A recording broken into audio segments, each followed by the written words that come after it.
Un Ghanéen, propriétaire d'un appartement à Samut Prakan, doit faire grise mine. L'homme est en fuite mais abandonné dans ce logement pour à peu près 40 millions de bahts de drogue.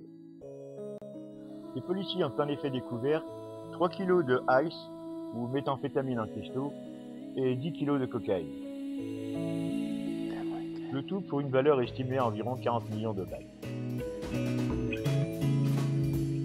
À Samut-Sakhorn, le propriétaire de la maison, qui voulait couper des branches, grimpées sur une échelle, a glissé et s'est empalé sur la grille. Après examen de la situation, les secours ont décidé de couper le morceau de grille qui pénétrait de 10 cm dans la poitrine de l'homme. Délivré de sa position inconfortable, il a été conduit à l'hôpital pour être opéré.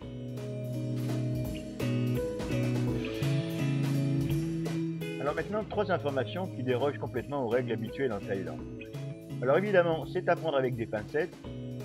Ça se trouve sur des journaux thaïs, ça se trouve sur des journaux en langue anglaise, ça se trouve également sur Facebook, mais sur ce réseau social, il y a tellement de conneries qui sont postées que ça compte presque pour du beurre. Première info qui est le sujet de cette vidéo où on voit des arrestations de joueurs illégaux. Les jeux d'argent seraient légalisés en Thaïlande, du moins on parle de casino. Deuxième info importante, vu le manque de guides touristiques compétents, c'est-à-dire sachant parler autre chose que le thaï, il sera possible dorénavant aux agences d'engager des étrangers sans que ceux-ci aient besoin d'un work permit.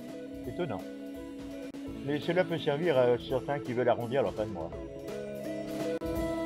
Troisième info encore plus étonnante, une société qui construit 2 tours à Pratamnak offre un visa de 5 ans renouvelable 3 fois à tout acheteur.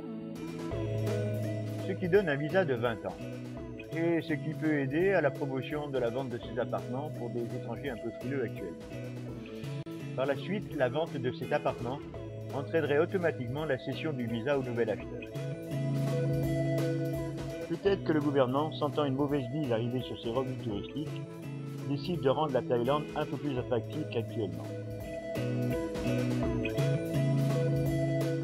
Les jeunes femmes nous expliquent que le journal de Pattaya n'a pas pu produire ses vidéos habituelles du fait d'un conflit logiciel un peu long à résoudre. Voilà, normalement c'est reparti.